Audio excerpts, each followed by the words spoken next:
Hello everyone, welcome to the channel. So আজি ভিডিওটোত মই তোমালোকক ক্লাস 11 মেথছৰ স্ট্ৰেট লাইন চেপ্টাৰটো পঢ়াই আছিলো, চেপ্টাৰ নম্বৰ 10। এই চেপ্টাৰটো আজি মই আৰডি শৰ্মাৰ কিছুমান কোৱেশ্চন কৰাই দিম। তোমালোকে অসমীয়াত ইউটিউবত এনেকা মানে আৰডি শৰ্মাৰ কোৱেশ্চন কৰিব অলপ টাফ কোৱেশ্চন কৰা চেনেল নাপাবা এটাও। গতিকে এটোৱে ফাৰ্স্ট চেনেল। সো মই লাষ্ট ক্লাছত তোমালোকৰ গোটেই স্ট্ৰেট লাইন চেপ্টাৰটো কমপ্লিট পঢ়াই দিছিলো। লাষ্টৰ ভিডিওটো যদি চোৱা নাই ডেসক্ৰিপচনত লিংক আছে চাই লোৱা। গতিকে এটা সহজ কোৱেশ্চনটো পৰা আৰম্ভ কৰিছো। First question to আছে কি if A, B and C these 3 points are given you have to find the angle between BA and BC মানে BA আৰু BC ৰ মাজত angle উলিয়াব লাগে এটা ধৰা BA straight line এটা ধৰা BC ইয়াৰ মাজত angle কিমান আছে এটো উলিয়াব লাগে সো তাৰ কাৰণে আমি কি উলিয়াব লাগিব ফাৰ্স্ট BA ইকুৱেচন টো আৰু BC ইকুৱেচন এই দুটা উলিয়াই ল'ব লাগিব হয়নে সো আমি ফাৰ্স্ট কি কৰিম এতিয়া BA আৰু BC টো উলিয়াই লম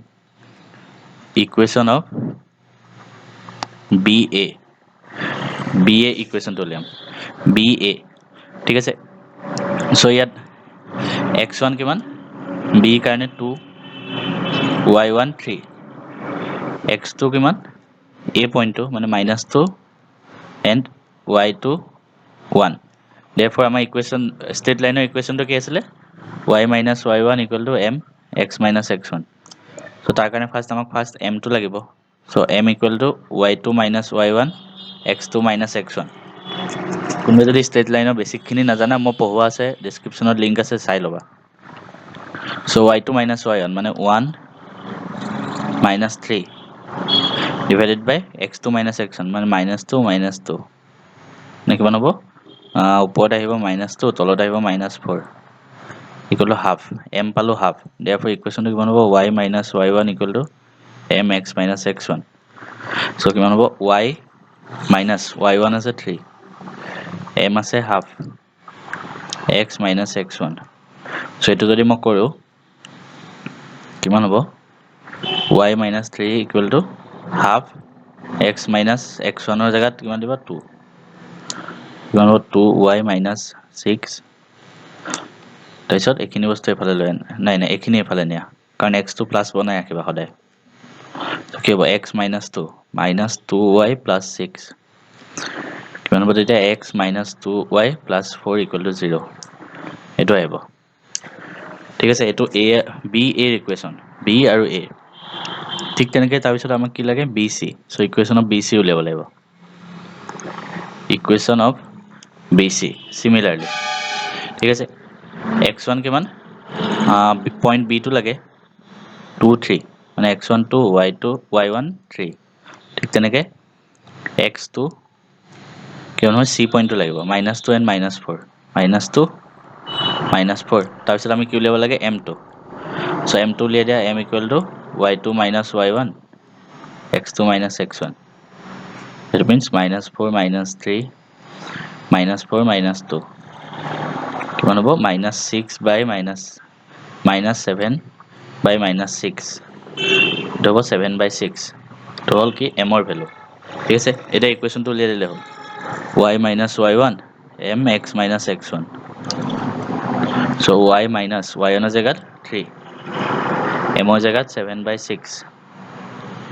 x - x1 মানে কিমান হ'ব 2 so এটো কৰিলে 6y - 18 7x - 14 তাৰপিছত এখিনি বস্তু ইফালে লৈ যোৱা কিমান হ'ব 7x - 6y এটো ইফালে নিলে প্লাস হ'ব +4 দুটা ইকুৱেচন আহিল হৈ গল এতিয়া আমি দুইটা ইকুৱেচনৰ মাজত এংগেলটো উলিয়াব লাগে এংগেল বিটুইন টু লাইন এতিয়া এংগেল বিটুইন টু লাইন ফৰ্মুলাটো কি আছিল থিটা tan theta m2 - m1 divided by 1 plus m1 m2 হৈ গল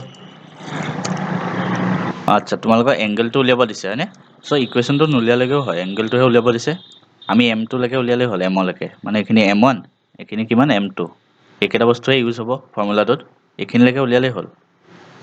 ইকুৱেচনটো উলিয়াব নালাগে কাৰণ ইকুৱেচনটো উলিয়াব দিয়া নাই নহয় কৈছে অকল এংগেল উলিয়াব দিছে সো m1 আৰু m2 উলিয়াই ললা সো m2 কিমান আছে 7/6 7/6 m1 কিমান পাইছিলা হাফ তাৰপিছত 1 প্লাছ 7/6 ইনটু হাফ এইটো যদি কৰা ওপৰত এলচিএম ল'লে কিমান আহিব 12 14 মাইনাছ 6 হ'লে 6 to 12 বনাইছোঁ মানে ইনটু 2 আৰু 2 to 12 বনাইছোঁ ইনটু 6 ঠিক তেনেকৈ তলত 1 প্লাছ 7/12 চ' এইটো যদি কৰোঁ ওপৰত আহিব 14 মাইনাছ 6 মানে 8/12 এইটো কৰিলে 12 ইনটু 1 12 প্লাছ 7 মানে 19 19/12 চ' 12 আৰু 12 কেঞ্চেল যাব কিমান থাকিব 8/19 হৈ গ'ল therefore tan theta equal to 8/19 আমাক থিতাটো লাগে tan ইনভাৰ্স 8/19 সেইটোৱে এনেকৈ কৰিলে হ'ল নেক্সট কুৱেশ্যনটো চাবা prove that a b c and d these are points of angular point of a square point বুলি কৈছে so first of all এটা বস্তু কেতিয়া স্কোয়াৰ হয় এটা স্কোয়াৰ কেতিয়া হ'ব মানে এইটো এনে কোৱাড্ৰিলেটাৰেল চাৰিটা বাহু আছে কিন্তু এইটো কেতিয়া স্কোয়াৰ হ'ব যেতিয়া দুটা স্কোয়াৰটো যেতিয়া কি হ'ব গোটেইকেইটা ইকুৱেল হ'ব ab equal to bc equal to cd equal to ad গোটেইকেইটা লাইন ইকুৱেল হ'ব সেকেন্ড পইণ্ট এইকেইটা 90 ডিগ্ৰীত থাকিব লাগিব হয়নে নহয় তেতিয়াহে স্কোয়াৰ হ'ব মানে কি ad 9 পাৰপেণ্ডিকুলাৰ cd ঠিক তেনেকৈ bc পাৰপেণ্ডিকুলাৰ cd হয় নে নহয় তেনেকৈ ঠিক তেনেকৈ ad পাৰপেণ্ডিকুলাৰ ab আৰু cb পাৰপেণ্ডিকুলাৰ ab এইকেইটা হ'ব লাগিব হয় নে নহয় চ' তোমালোকে ফাৰ্ষ্ট কি কৰা এ বি চি ডি চাৰিটা পইণ্ট আছে ফাৰ্ষ্ট উলিয়াই লোৱা এ বি কিমান হয় বি চি কিমান হয় চি ডি কিমান হয় আৰু ডি এ কিমান হয় ঠিক আছে চ' আমি ফাৰ্ষ্ট উলিয়াওঁতে এ বি ডিষ্টেঞ্চ ফৰ্মুলা কি আছিলে ডিষ্টেঞ্চ ফৰ্মুলাটো ছাইডত লিখি দিছোঁ পাহৰিছা যদি x1 minus x2 whole square plus y1 minus y2 whole square যদি আমি এ বিটো কৰোঁ এ আৰু বি মানে 4 minus 6 whole square plus 3 minus 4 whole square so' এইটো কিমান হ'ব তেতিয়া ৰুট অভাৰ 2 স্কুৱেৰ মানে 4 হ'ব এইটো আহিব 1 মানে ৰুট অভাৰ 5 ঠিক তেনেকৈ উলিওৱা বি চিটো উলিওৱা বি আৰু C 6 minus 5 whole square plus 4 minus 6 whole square এইটো কৰিলে ৰুট 5 আহিব ঠিক তেনেকৈ যদি তোমালোকে চি আৰু ডিটো কৰা সেইটো ৰুট 5 আহিব আৰু ডি আৰু এটো কৰিলেও ৰুট 5 আহিব কৰি দিবা গোটেইকেইটা therefore আমি কিমান পালো A B equal to B C equal to C D equal to D A এটা কণ্ডিশ্যন প্ৰুফ হ'ল এতিয়া নেক্সট প্ৰুফ কৰিব লাগে এইটো A D perpendicular C D সেনেকৈ প্ৰুফ কৰিব লাগে চ' সেইটো কেনেকৈ কৰিম চাবা এইখিনিলৈকে ধুনীয়াকৈ লিখি লোৱা সেইটো আমি কেনেকৈ কৰিম ধৰা পইণ্টকেইটা ধৰি ল'লোঁ এইকেইটা এ বি চি ডি হ'ল এ আছে কিমান 4 আৰু 3 বি আছে 6 4 চি আছে 5 6 ডি আছে 3 5 মই এটা কৰি দেখাই দিছোঁ আমি এতিয়া প্ৰুফ কৰিব লাগে A D perpendicular C D মানে এইটো এংগল এতিয়া পাৰপেণ্ডিকুলাৰ কেতিয়া হ'ব এ লাইনডালৰ শ্লোপ আৰু এই লাইনডালৰ শ্লোপ ইনটু কৰিলে পাৰপেণ্ডিকুলাৰ কেতিয়া হয় m1 ইনটু m2 -1 হ'লে হয় নহয় চ' আমি এই দুটা দেখাব লাগিব চ' তাৰ কাৰণে আমি কি কৰিম এনেকৈ শ্লোপ অফ এ ডি শ্লোপটো উলিয়ালোঁ ধৰা m1 শ্লোপৰ ফৰ্মুলাটো কি আছিলে m equal to y2 minus y1 divided by x2 minus x1 so' A D মানে y2 minus y1 5 minus 3 x2 minus x1 মানে 3 মাইনাছ 4 কিমান হ'ব ওপৰত আহিব 2 তলত আহিব -1 মানে -2 হ'ব ঠিক তেনেকৈ চি ডিৰ শ্লোপটো উলিওৱা slope of C D m2 কি আছিলে ফৰ্মুলাটো y2 minus y1 x2 minus x1 তেতিয়া কি হ'ব y2 মানে 6 মাইনাছ 5 মাইনাছ 3 তেতিয়া কিমান হ'ব এইটো হাফ হ'ব therefore m1 ইনটু m2 কিমান হ'ব হাফ ইনটু -2 কিমান হ'ব -1 হৈ গ'ল therefore AD পাৰপেণ্ডিকুলাৰ CD এটা পালোঁ ঠিক তেনেকৈ গোটেইকেইটা উলিয়াব লাগিব তোমালোকে এইটো পাৰপেণ্ডিকুলাৰ এইটো তাৰপিছত গোটেইকেইটা উলিয়ালে হৈ যাব প্ৰুফ ডেট এইটো স্কুৱেৰ হয় এইটো ইম্পৰ্টেণ্ট কুৱেশ্যন হয় ইয়াৰ পিছত এইটো কি দিয়া আছে proof that the line joining the midpoint of the two side of a triangle is parallel to the third side মই কি কৈছিলো সদায় এনেকুৱা কুৱেশ্যন কৰিলে ডায়াগ্ৰামটো বনাই চাবা ABC এটা ট্ৰায়াঙ্গেল আছে ঠিক আছে joining the mid point of two side মানে এই দুটাৰ মিড পইণ্টটো জইন কৰা চাইডটো ইয়াৰ পেৰেলেল হয় you have to prove with the help of coordinate geometry মানে ষ্ট্ৰেট লাইন চেপ্টাৰটো এইটো ঠিক আছে চ' আমি কি কৰিম let triangle ABC such that তিনিটা পইণ্ট ধৰি ল'লো ধৰা A equal to x1 y1 B equal to ধৰা x2 y2 C equal to x3 y3 এইকেইটা ধৰি ল'লো x1 y1 x2 y2 x3 y3 তাৰপিছত ধৰি ল'লো let D is the midpoint of AB year midpoint D ঠিক তেনেকৈ ইয়াৰ midpoint ধৰা E is the midpoint of AC হ'ল so কি কৰিব লাগে we have to prove কি কৈছে midpoint of the two side of a triangle is parallel to the third side that means we have to prove DE parallel BC এইটো prove কৰিব লাগে সেটা কেনেকৈ কৰিম চোৱা ফাৰ্স্ট আমি পইণ্ট D আৰু E টো কি হ'ব উলিয়াই লওঁ D পইণ্টটো কি হয় mid point of AB A আৰু B মিড পইণ্ট হয় এটা মই লাষ্ট ক্লাছত কোৱা আছে তোমালোকক মিড পইণ্টৰ ফৰ্মুলাটো কি x1 plus x2 by 2 y1 plus y2 by 2 হ'ল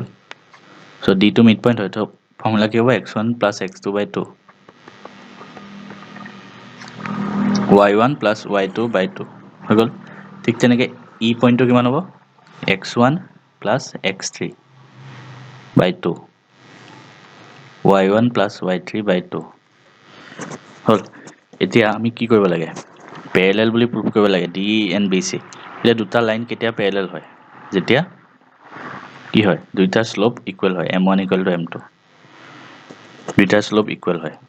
সো আমি এটা স্লোপ কেইটা ইকুৱেল বুলি দেখাব লাগিব সো ফাৰ্স্ট উলিওৱা স্লোপ অফ DE ধৰা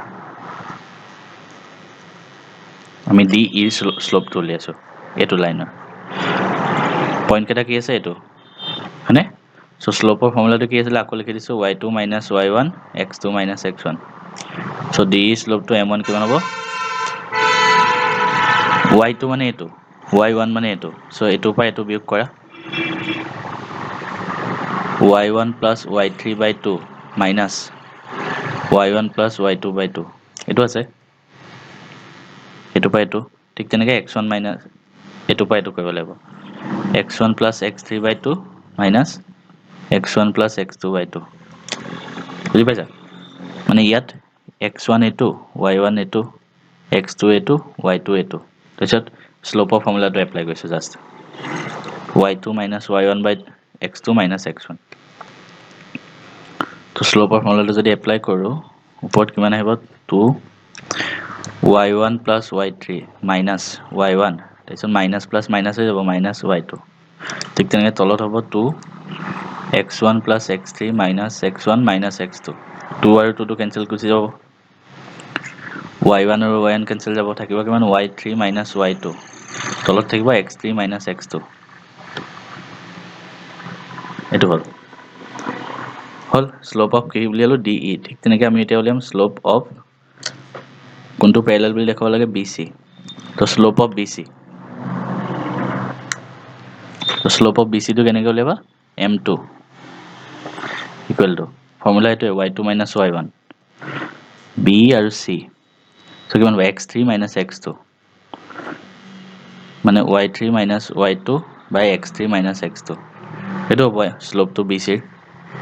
মানে y3 minus y2 x3 minus x2 এটা চোৱা এইটো স্লোপ আৰু এইটো স্লোপ একে হয়নে দুইটাকে ওলাল মানে m1 equal to m2 therefore DE parallel BC সেইটোৱে কোৱেশ্যনটোত একোৱে নাই জাষ্ট পইণ্ট কেইটা ধৰি গলৈ কৰি গলে হ'ল ঠিক আছে এতিয়া নেক্সট কোৱেশ্যনটো চাবা find the equation of the line which is parallel to x axis and passes through this point এনেকুৱা কোৱেশ্যন মই অলৰেডি কৰাইছোৱে যেতিয়া এটা লাইন প্যাৰেলেল টু এক্স এক্সিস হয় মানে এটো ধৰা এক্স এক্সিস আছে লাইনটো ইয়াৰ প্যাৰেলেল এটি ইয়াৰ যদি প্যাৰেলেল হয় থিটাটো কিমান হ'ব থিটা মানে কি এক্স এক্সিসৰ লগত কৰা এংগল থিটা কিমান হ'ব এটো এক্স এক্সিসৰ লগত একো এংগল কৰা নাই ন সো থিটা 0 therefore m কিমান হ'ব 0 হ'ব আৰু পইণ্টটো কিমান আছে x1 আছে 3 y1 আছে 5 -5 therefore ইকুৱেশ্যনটো লিখি দিলে হ'ল y - y1 m x - x1 so y minus -5 হ'ব মানে +5 এফালে m আছে কিমান 0 এটোই হ'ব ইকুৱেশ্যনটো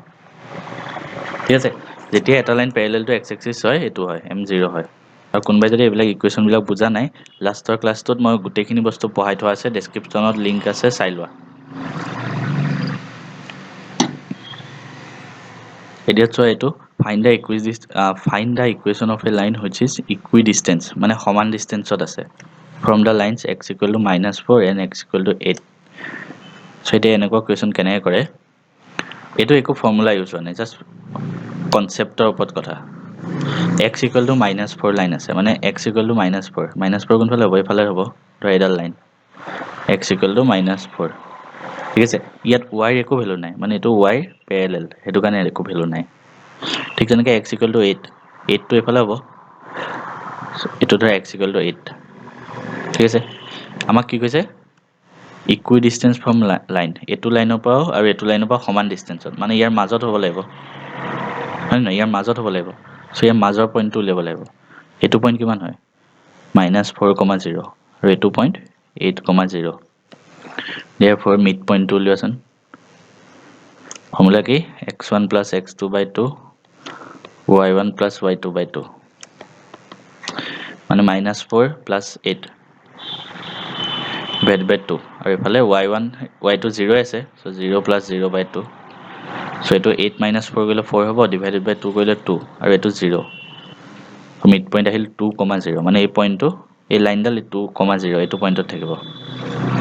therefore লাইনডালৰ ইকুৱেশ্যন কি হ'ব y ৰ একো ভ্যালু নাথাকিব কাৰণ y এক্সিসৰ প্যাৰেলেল সো লাইনডালৰ ইকুৱেশ্যন হ'ব x = 2 এটো হ'ব এনসাৰটো এতিয়া পিছৰ কোৱেশ্যনটো আছে find the equation of a straight line cutting off an intercept -1 from y axis মানে y এক্সিসত -1 পইণ্টটো ন ইয়াত এডাল ইন্টাৰসেপ্ট কৰিছে এনেকে and being equally inclined to both the axis মানে এটো এংগল যিমান হয় এটো এংগলও সমান হয় হেতু কৈছে এতিয়া চোৱা এটো লাইন এনেকুৱা হ'ব পাৰে বা এনেকুৱা হ'ব পাৰে কিনুটো -1 হ'ব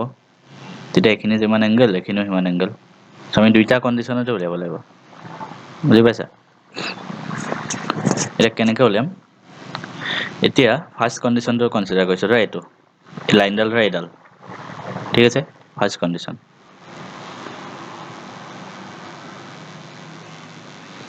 এটা চোৱা আমি লাইনৰ ইকুৱেশ্যনটো কি আছিল y - y1 = mx - x1 so আমাক কি লাগে সদায় এটা পইণ্টটো লাগিব আৰু m টো লাগিব হল এতিয়া এটো এংগল আমি লাইনডাল এডাল কনসিডাৰ কৰিছো এডাল সো এটো এংগল আৰু এটো এংগল সমান হয় এটো 90 হয় এতিয়া এটো আৰু এটো কিমান হ'ব 45 হ'ব লাগিব তেতিয়াহে এই গোটেই ট্ৰায়াঙ্গেলটো এংগলটো 180 হ'ব 45 90 আৰু এটো 90 180 সো এটো আৰু এটো 45 হ'ব এতিয়া এটো যদি 45 হয় এখিনি কিমান হ'ব 45 হ'ব সেম অপোজিট এংগল সো মানে এই লাইনডালত থিটা কিমান পালা 45 ডিগ্ৰী therefore m কিমান হ'ব tan 45 = 1 therefore y - y1 আৰু পইণ্টটো কিমান আছে এটো পইণ্টটো -1 ইন্টাৰসেপ্ট মানে এই পইণ্টটো কিমান হ'ব 0, -1 x1 হ'ব 0 y1 হ'ব -1 so y - y1 mx - x1 থাকিব y1 আছে 1 m আছে 1 x minus x1 আছে 0 so এটো কিমান হ'ব y + 1 = x so এখিনি ইফালে লৈ আনা কি হ'ব x - y -1 = 0 এটো হ'ল এতিয়া আমি এডাল লাইন কনসিডাৰ কৰিম এডাল লাইনডাল ধৰা এডাল তেতিয়া এটো আৰু এটো এংগল কিমান হ'ব 45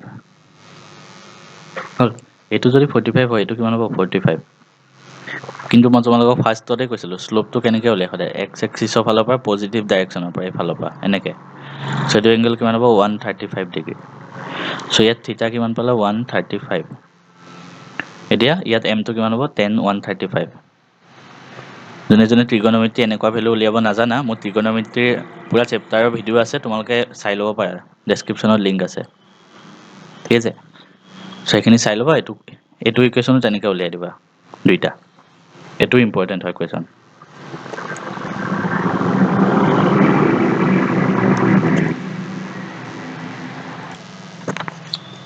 ইয়াৰ পিছত চোৱা find the equations of altitudes of the triangle whose vertices are this মানে কি কৈছে এ বি চি এটা ট্ৰাইংগল আছে পইণ্ট কেইটা দিয়া আছে 7 -1 সদায় এনেকৈ তোমালোকে ছাইডত ড্ৰ কৰি চাবা তেতিয়া উলিয়াওঁতে সহজ হ'ব 1 2 আমি অল্টিটিউড উলিয়াব লাগে মানে কি জানানে এই পইণ্টটোৰ পৰা ইয়ালৈ টানা পাৰ্পেণ্ডিকুলাৰডাল এইডালৰ ইকুৱেশ্যন ঠিক তেনেকৈ ইয়াৰ পৰা ইয়ালৈ টানা পাৰ্পেণ্ডিকুলাৰডাল মই তোমালোকক এডাল উলিয়াই দেখাই দিওঁ তোমালোকে গোটেইকেইটা উলিয়াবা গোটেইকেইটাই উলিয়াব লাগিব ফাৰ্ষ্ট মই লৈ ল'লোঁ let A D perpendicular B C আমি এ ডি ইকুৱেশ্যনটো উলিয়াব লাগে চ' ইকুৱেশ্যনটোৰ কাৰণে সদায় কি লাগে আমাক আমাৰ এক্সিছৰ ইকুৱেশ্যন কি আছিলে y - y1 m x - x1 চ' ফাৰ্ষ্ট আমাক শ্লোপটো লাগিব আৰু পইণ্টটো লাগিব এতিয়া ইয়াত পইণ্টটো আছে কিমান 7 - 1 মানে এই অল্টিটিউডডাল কোনটো পইণ্টৰ মাজে গৈছে 7 - 1 কি হ'ব x1 হ'ব 7 y1 হ'ব -1 এতিয়া চোৱা এইডাল ইয়াত পাৰ্পেণ্ডিকুলাৰ হয় নে নহয় চ' ইয়াৰ যোনটো শ্লোপ হ'ব আৰু ইয়াৰ যোনটো শ্লোপ হ'ব পাৰ্পেণ্ডিকুলাৰ হ'লে কি হয় m1 * m2 -1 হয় চ' ফাৰ্ষ্ট আমি শ্লোপ অফ বি চি উলিয়াই লওঁ slope of B C m1 কিমান হ'ব শ্লোপৰ ফৰ্মুলাটো y2 - y1 মানে 2 - 8 ডিভাইড বাই x2 - x1 মানে 1 - 2 মানে 1 + 2 হ'ব কিমান হ'ব ওপৰত হ'ব -6 তলত হ'ব 3 -2 হ'ল therefore m1 * m2 -1 m1 আছে -2 into m2 minus minus cancel গ'ল m2 হ'ব কিমান হাফ মানে এই অল্টিটিউডডালৰ শ্লোপ কিমান পালা m হাফ হ'ল m2 হাফ হ'ল পইণ্টটো আছে চ' ইকুৱেশ্যনটো উলিয়াই দিলে হ'ল y - y1 mx - x1 y minus y1 কিমান আছে -1 মানে +1 হ'ব m আছে হাফ x - x1 মানে x - 7 হৈ গ'ল এইটো চিম্প্লিফাই কৰি লিখি দিবা যেনেকৈ ইকুৱেশ্যনবিলাক লিখোঁ তাৰপিছত এইটো চোৱা in what ratio' the line joining this point and this point is divided by this line এইটো নিজে কৰিবা সহজ question find the equation of the internal bisector of the angle B A C of the triangle A B C একো বুজি পোৱা নাই just তুমি draw কৰি চোৱা কি কৈছে তেতিয়া বুজিবা এ বি চি এটা ট্ৰাইংগল আছে পইণ্ট কেইটা দিয়া আছে 5 2 2 3 আৰু 6 5 কি কৈছে equation of internal bisector of angle B A C মানে এইটো এংগলৰ ইণ্টাৰনেল বাইচেক্টৰ মানে এইটো এনেকুৱা এইটো বাইচেক্ট কৰিছে এইখিনি যিমান এংগল এইখিনি যিমান এংগল সেইটো আমি কি উলিয়াব লাগে ইকুৱেশ্যনটো উলিয়াব লাগে এই লাইনডালৰ এই বাইচেক্টৰডালৰ এতিয়া কেনেকৈ উলিয়াবা এইটো অলপ ট্ৰিকি কুৱেশ্যন হয়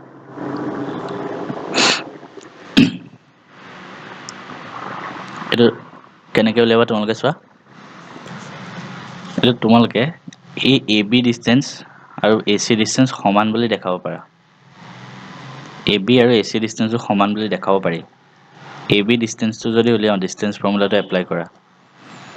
কি আছিলে ডিষ্টেঞ্চ ফৰ্মুলাটো x1 - x2 মানে 5 - 2 whole square plus y1 - y2 মানে 2 - 3 হোল স্কুৱেৰ এইটো কৰিলে √3 স্কুৱেৰ মানে 9 প্লাছ 1 স্কুৱেৰ মানে 1 √10 ঠিক তেনেকৈ এ চিটো যদি উলিওৱা A C 5 - 6 whole square plus 2 - 5 whole square এইটো কৰিলেও ছেম √10 আহিব therefore কি পালোঁ A B equal to A C এতিয়া এ বি আৰু এ চি সমান হয় হয়নে আৰু এইটো এংগল আৰু এইটো এংগল সমান হয় চ' আমি যদি এইটো ট্ৰাইংগল আৰু এইটো ট্ৰাইংগল চাওঁ মানে কি ক'লোঁ triangle A B D triangle A D C তোমালোকৰ 10ত পঢ়া বস্তু এটো ইউজ হ'ব দুইটা যদি চাও এটো এংগল আৰু এটো এংগল সমান হয় হয়নে এংগল এটা সমান তাৰপিছত এটো সাইড আৰু এটো সাইড সমান হয় এটা সাইড সমান হয় ঠিক তেনেকৈ এটো দুইটাতে কমন আছে এটো সাইড সো এটো এটা সমান SAS ইয়াৰ মতে কি হ'ব ট্ৰায়াঙ্গল ABD কি বুলি কয় এটো কংগ্ৰুয়েন্ট ADC তোমালোকে 10ত পাইছিলা এটো therefore এটো সাইড আৰু এটো সাইডো সমান হ'ব মানে BD = DC that means কি D is the midpoint হয় নহয় সো এটা D পইণ্টটো উলিয়াই দিব পাৰি মিড পইণ্টটো কেনেকৈ মিড পইণ্টৰ ফৰ্মুলা x1 plus x2 মানে 2 plus 6 divided by 2 y1 plus y2 মানে 3 plus 5 divided by 2 এটা কিমান হ'ব 2 plus 6 মানে 8 divided by 2 মানে 4 8 divided by 2 মানে 4 so d পইণ্টটো পালো 4,4 এটা AD ইকুৱেশ্যনটো উলিয়াই দিব পাৰিবা দুটা পইণ্টৰ মাজেৰে যোৱা ইকুৱেশ্যন অলৰেডি শিকাই আছে উলিয়াই দিলে হ'ল জাস্ট কেনেকৈ কৰিব লাগে বুজাই দিছোঁ তাৰপিছত চোৱা এইটো নিজে কৰিবা এনেকুৱা কুৱেশ্যন মই কৰোৱা আছে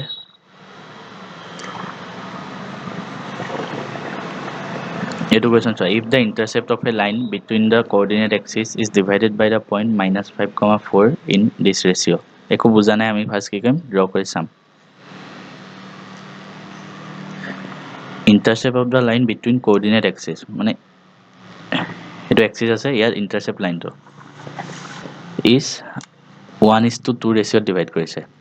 এই পইণ্টটোৱে মানে -5,4 এইটো পইণ্ট ক'ত হ'ব ইয়াততো নহ'ব ন ইফালে হ'ব টকা এইটো এনেকুৱা হ'ব এনেকৈ ধৰা আছে ধৰি ল'লোঁ -5,4 টো ধৰা ইফালে আছে -5,4 কি কৈছে ইণ্টাৰচেপ্টটো 1:2 ৰেচিঅ'ত ডিভাইড কৰিছে মানে এইখিনি যদি 1 হয় এইখিনি 2 হয় সেইটো কৈছে তো আমি পইণ্টটো ধৰি ল'লোঁ এইটো ধৰা B, A, 0 আৰু এইটো ধৰা 0, B মানে x intercept A y intercept ধৰা B ধৰি লোৱা let x intercept = A y intercept = B ঠিক আছে তোমালোকে এইটো যে এফালে আহিছে মাইনাছ ধৰিব লাগে এইটো এটা কনসিডাৰ নকৰিলেও হ'ল কাৰণ পিছত এনসাৰটো ওলাই যাব যদি ওলাব লাগে সেখিনি A এইটো B পইণ্টটো আছে 1:2 ৰেচিঅ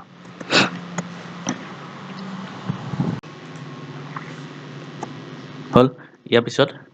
চোৱা তোমালোকে ক্লাছ 10ত পাইছিলা নহয় ফৰ্মুলাটো ৰেচিঅ'ত ডিভাইড কৰা কি আছিলে x = কি আছিলে mx2 plus nx1 divided by m plus n ঠিক তেনেকৈ y = আছিলে my2 plus ny1 divided by m plus n so ইয়াত x মানে কিমান হয় -5 কোনটো ৰেচিঅ'ত ডিভাইড কৰিছে 1:2 মানে 1 plus 2 m ৰ ভ্যালু কিমান 1 ইনটু x টো কিমান আছে x টো ধৰা এইটো ধৰিলো x টো কিমান 0 প্লাস nx1 n কিমান 2 ইনটু x1 কিমান x1 ধৰা এইটো 1 a হৈ গ'ল সো এইটো কিমান হ'ব তলত 3 আহিব ইফালে -5 মানে -15 = 2a সো a কিমান হ'ব -15/2 হৈ গ'ল ঠিক তেনেকৈ y উলিওৱা y কিমান আছে 4 y কোঅৰ্ডিনেটটো m আৰু n আছে 1 plus 2 m আছে কিমান 1 ইনটু y টো কিমান আছে b প্লাস n আছে 2 y1 আছে 0 সেটো কিমান হ'ব 4 into 3 কৰিলে 12 আৰু এটো b so b হ'ব 12 দুইটা হ'ল find the equation of the line এটা লাইনৰ ইকুৱেশ্যন কি হয় ইন্টাৰসেপ্ট ফৰ্মত x/a y/b = 1 হৈ গ'ল so x/a কিমান আছে -15/2 plus y/12 = 1 তাৰপিছত সিম্পলিফাই কৰি দিবা ধুনীয়াকৈ তেনেকৈ কৰিব লাগিব এটা এইটো কুৱেশ্যন চাবা ফাৰ্স্ট আমি কুৱেশ্যনটোতে একো বুজা নাই ফাৰ্স্ট আমি ড্ৰ কৰি চাম the length of perpendicular drawn from origin to a line is 7 মানে লাইনটোলে এটা পাৰপেন্ডিকুলাৰ ড্ৰন কৰিছে 7 ডিসটেন্স in the line মানে লাইনটোৱে makes angle of 150 degree with the positive direction of y axis মানে y axis ৰ positive ডাইৰেকচনৰ লগত কিমান এংগল কৰিছে 150 গতিকে এইটো কেনেকৈ হ'ব y axis ৰ পজিটিভ ডাইৰেকচনৰ লগত এনেকৈ আহিব মানে 1 কিমান এংগল কৈছে 150 এইখিনিলৈকে 90 এইখিনিমান হ'ব হয় নাই মানে লাইনটো এনেকুৱাকৈ আছে এনেকৈ আছে ধৰা এই এংগলখিনি 150 হয় বুজি পালা এইটো 150 হয় আমাক কি কৈছে find the equation of the line আমি লাইনটোৰ ইকুৱেশ্যন উলিয়াব লাগে কেনেকৈ কৰিম চাবা এইখিনি যদি 150 হয় অলপ ডাঙৰকৈ আঁকি দিছোঁ লাইনটো অলপ ডাঙৰকৈ আঁকি দিওঁ এনেকৈ আছে ধৰা এইখিনি 150 হ'ল আৰু কি কৈছে length of perpendicular drawn from origin to the line is 7 অৰিজিনৰ পৰা ইয়ালৈ 7 ডিষ্টেঞ্চ পাৰ্পেণ্ডিকুলাৰ ডিষ্টেঞ্চটো হ'ল এতিয়া কেনেকৈ কৰিম চাবা আমাৰ পাৰ্পেণ্ডিকুলাৰ ডিষ্টেঞ্চ ইউজ হোৱা ফৰ্মুলাটো কি আছিলে x cos alpha plus y sin alpha equal to p ইয়াত পি আছে কিমান 7 এতিয়া আলফা আৰু আলফাটো কি হয় এক্স এক্সিছৰ লগত কিমান এংগল কৰে মানে এইটো হয় এইখিনি হয় নাই এইখিনি এংগল এইখিনি আলফা হ'ব পাৰ্পেণ্ডিকুলাৰ হ'লে এক্স এক্সিছৰ লগত কিমান এংগল এতিয়া চাবা এইখিনি যদি 150 হয় এইখিনি কিমান হ'ব 30 এইখিনি হ'ব 30 এইখিনি 90 আছে 90 আৰু 30 কিমান হ'ব 120 টোটেল এইখিনি 90 এইখিনি 30 এইখিনি 90 এইখিনি 30 120 হ'ল এটা ট্ৰাইংগলৰ টোটেল কিমান লাগে 180 লাগে চ' এইখিনি কিমান হ'ব 60 এইখিনি এংগল 60 হ'ব এইখিনি যদি 60 হয় এই গোটেইখিনি কিমান হ'ব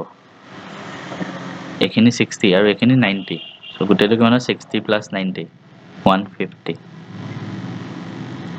হ'ল চ' আমি আলফা কিমান পালোঁ 150 হৈ গ'ল এতিয়া ওলাই গ'ল therefore ইকুৱেশ্যনটো লিখিলে হ'ল x cos 150 plus y sin 150 equal to 7 so x cos 150 মানে 180 minus 30 plus y sin 180 minus 30 equal to 7 x cos 180 minus 30 টো কোনটো কোৱাড্ৰেণ্টত আহে ত্ৰিকোণমিতি ইউজ হ'ব এতিয়া পুৰা নাজানা যদি মোৰ ভিডিঅ'বিলাক চাই লোৱা ডেছক্ৰিপশ্যনত আছে 180 minus 30 সেকেন্ড কোৱাড্ৰেণ্টত হ'ব ইয়াত অকল সাইন পজিটিভ সো এইটো নিগেটিভ হ'ব মাইনাছ x cos 30 প্লাছ সাইনটো পজিটিভ হ'ব y sin 30 so এইটো minus √3/2 x plus half y equal to 7 সেনেকৈ কৰিব লাগিব ঠিক আছে সহজে হয় ইয়াৰ পিছত find the equation of the straight line same equation same টাইপৰ সেইটো নিজে কৰি ল'বা ঠিক আছে find the equation of the line with slope 2 and length of perpendicular drawn from origin equal to √5 এইটো কেনেকৈ কৰিবা এইটো অকমান বেলেগ টাইপৰ হয় এইটো দেখাই দিছো equation of the line with slope 2 মানে এটা লাইনৰ শ্লোপ আছে 2 m2 আছে 2 and length of perpendicular drawn from origin equal to √5 মানে p2 আছে √5 মানে এটা ধৰা আমাক লাইন আছে এই লাইনডালৰ এইটো p2 কিমান আছে √5 আৰু শ্লোপ 2 ঠিক আছে এইখিনি যদি থিটা হয় টেন থিটা কিমান আছে 2 আছে ঠিক আছে এটা আমি এইটো কেনেকৈ উলিয়াম চাবা আমি কি উলিয়াব লাগে ইকুৱেশ্যনটো উলিয়াব লাগে এটা চাবা এইখিনি আলফা হয় হয়নে আলফা মানে এইটো এংগল আছিলে পাৰ্পেণ্ডিকুলাৰ ডালে কিমান এংগল কৰে এক্স এক্সিছৰ লগত এতিয়া এটা ট্ৰাইংগুলাৰ যদি এটা বাহিৰৰ এংগল থাকে থিটা এক্সটাৰ্নেল এংগলটো সেইটো অপজিট দুটা প্লাছ কৰিলে ইকুৱেল আছিলে হয়নে নহয় থিটা ইকুৱেল টু কি এইখিনি 90 প্লাছ আলফা এইটো সৰুতে পাইছিলা মানে যোনটো এক্সটাৰ্নেল এংগল সেইটো অপজিট এংগল দুটা ইকুৱেল মানে প্লাছ কৰিলে চ' এইটো চ' আমি কি লিখিব পাৰোঁ tan theta equal to 90 plus ULFA মানে কি হ'ব 10 থিটা ইকুৱেল টু 90 প্লাছ আলফা মানে কোনটো কোৱাড্ৰেণ্টত আহিব ইয়াত আৰু ইয়াত অকল সাইন পজিটিভ চ' 10 নিগেটিভ আৰু 90 আছে মানে কি হ'ব মাইনাছ কট আলফা ত্ৰিকোণমিতি যোনে নাজানা টান লাগিব পাৰে চ' ডেছক্ৰিপশ্যনৰ লিংক আছে গোটেইকেইটা ভিডিঅ' এবাৰ চাই লোৱা মাইনাছ কট আলফা হ'ল চ' 10 থিটা আছে 2 হ'লে মাইনাছ কট আলফা তাৰপৰা আমি কট আলফা কিমান পালোঁ -2 পালোঁ কট আলফা পালোঁ -2 ঠিক আছে কিমান পালোঁ লিখি দিওঁ কট ULFA equal two -2 therefore tan alpha কিমান minus half মানে cos alpha 1 by কৰিলে tan আহে so minus half আহিলে আমাক লাগে কি আমি ইকুৱেশ্যনটো কেনেকৈ লিখো x cos alpha plus y sin alpha equal to p এটো আছিলে tan alpha minus half আছে cos alpha আৰু sin alpha কিমান আহিব so কেনেকৈ কৰিবা tan alpha আছে minus half এতিয়া কেনেকৈ কৰিম চাবা বস্তুটো 10 ৰ পৰা cos আৰু sin কিবা উলিয়াব পাৰি নে মই কি কৈছো এনেকৈ চোৱা 1 plus tan square theta equal to কি আছিলে sec square so 1 plus tan square alpha মানে কিমান হ'ব 1/4 equal to sec square alpha কিমান হ'ব 4 into 1 4 plus into 5 হ'ব so sec alpha কিমান হ'ব plus minus root over 5/4 মানে plus minus root over 5 divided by 2 এটাটো কোনটো হ'ব sec alpha প্লাস হ'ব নে মাইনাস হ'ব এটো জানিব লাগিব এটো কেনেকৈ কৰিম ত্ৰিকোণমিতি ইউজ হৈছে পুৰা এতিয়া চোৱা tan alpha আছে মাইনাস মানে tan টো মাইনাস হয় tan ক'ত মাইনাস হয় ইয়াত মাইনাস হয় আৰু ইয়াত মাইনাস হয় সো বস্তু এই আলফাটো ক'ত থাকিব পাৰে হয়তো ইয়াত থাকিব হয়তো ইয়াত থাকিব দুইটাৰ কাৰণে উলিয়াব লাগিব so when alpha in second quadrant যেতিয়া second quadrantত হ'ব sin কি হ'ব পজিটিভ আৰু cos নিগেটিভ ইয়াত sec আছে sec টো কিহৰ উল্টা cosৰ গতিকে cos টো যদি নিগেটিভ sec টো নিগেটিভ মানে sec কিমান হ'ব minus root over 5/2 therefore cos alpha কিমান হ'ব ইয়াত 1 by কৰিব লাগে মানে কিমান উল্টা কৰি দিলে হ'ল minus 2/5 হৈ গ'ল তাৰ পৰা tan alpha আছে minus half cos alpha আছে minus 2/5 therefore sin alpha টো উলিয়াই দিব পাৰি sin alpha divided by cos alpha equal to tan so sin alpha কিমান cos into tan so কিমান হ'ব cos আছে minus 2/5 tan আছে minus 1/2 minus minus cancel 2 cancel so sin alpha আহিল 1/5 হৈ গ'ল এই পিছত চাবা so আমি কি পালো cos alpha পালো sin alpha পালো therefore ইকুৱেশ্যনটো লিখি দিলে হ'ল ইকুৱেশ্যনটো কি আছিলে ইয়াত লিখি দিছো x cos alpha plus y sin alpha equal to p so x into cos alpha কিমান পাইছিলা minus 2/5 into sin alpha plus y into sin alpha কিমান পাইছিলা 1/5 equal to 2/5 এনেকে ঠিক তেনেকে তোমালোকে ফোর্থ কোয়াড্ৰেন্টৰ কাৰণে উলিয়াব লাগিব এটো ফোৰ্থ কোয়াড্ৰেন্টৰ কাৰণে উলিয়াব লাগিব দুটা ইকুৱেশ্যন আহিব মই জাস্ট বেসিক আইডিয়া বিলাক দি দিছো নিজে কৰি লবা এটো কোৱেশ্যন নিজে কৰিবা সহজ হয় ভ্যালু k ভ্যালুটো উলিয়াব লাগে যাতে এটো লাইন আৰু এটো লাইন পাৰপেন্ডিকুলাৰ হয় সো আমি দুইটাৰ পৰা কি উলিয়াব লাগিব স্লোপ m1 m2 উলিয়াই ল'ব লাগিব সো m1 * m2 কৰিলে -1 আহিব এটো ফৰ্মুলা ইউজ হ'ব আৰু স্লোপ কেনেকৈ উলিয়াই লাইন দিয়া থাকিলে নাজানা যদি ডেসক্ৰিপচনত লিংক আছে লাষ্টৰ ক্লাসটো চাই লোৱা ঠিক আছে find the point on y axis whose perpendicular distance from the line is 3 এটো কৰাই দিছো চোৱা find the point on y axis whose perpendicular distance from the line is 3 so first আমি এটা পয়েন্ট উলিয়াব লাগে নে কি কৈছে আমি ডায়াগ্ৰামটো ড্ৰ কৰি চাই লওঁ এটা লাইন আছে find the point on y axis whose perpendicular distance মানে y axis ত এটা পয়েন্ট আছে এটো ধৰা ইয়াৰ পৰা ইয়ালে perpendicular distance টো কিমান বুলি কৈছে 3 এতিয়া let the point টো ধৰি ললো point টো y axis ত আছে সো কোনটো 0 হ'ব x টো 0 হ'ব 0, b ধৰা হল b নধৰিবা কাৰণ ফৰ্মুলাত b ইউজ হয় ন 0, y ধৰা ধৰিলে হ'ল তাৰপিছত এটো ইকুৱেশ্যনটো আছে এটো সো ইয়াত ইকুৱেশ্যনটোৰ পৰা a b c কিমান হয় a আছে 4 b আছে -3 c আছে -12 হল ডিসটেন্স কিমান কৈছে 3 মানে ডিসটেন্সটো 3 আছে হৈ গল এতিয়া আমাৰ ফৰ্মুলাটো কি আছিল ডিসটেন্সৰ d = ax1 + by1 + c √a² + b² a into x1 a কিমান আছে 4 x1 মানে পইণ্টটোৰ ইয়াত x1 কিমান 0 প্লাছ b কিমান আছে -3 y1 কিমান আছে y প্লাছ c কিমান আছে -12 মানে -12 divide by √a square plus b square √4 square plus 3 square হল তেটো যদি কৰা এটো কৰিলে ইয়াত কিমান আহিব -3y -12 divided by 5 এটো কৰিলে 5 আহে হৈ গল ইয়াৰ পিছত এখিনি লিখি লোৱা ইয়াৰ পিছত কেনেকৈ কৰিবা চোৱা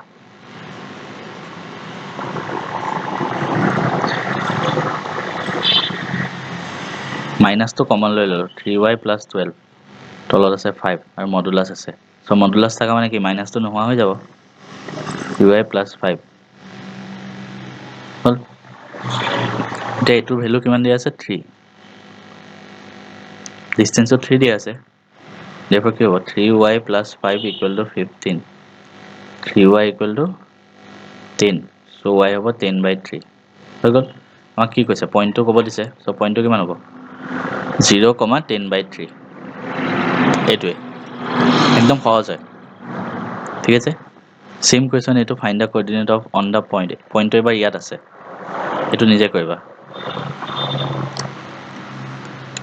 হৈ গল সো তোমালোকৰ আৰডি শৰ্মা কোৱেশ্চনখিনি শেষ হৈ গৈছে ইয়াৰ পিছত মই তোমালোকক বেলেগ এটা চেপ্টাৰ ষ্টাৰ্ট কৰিম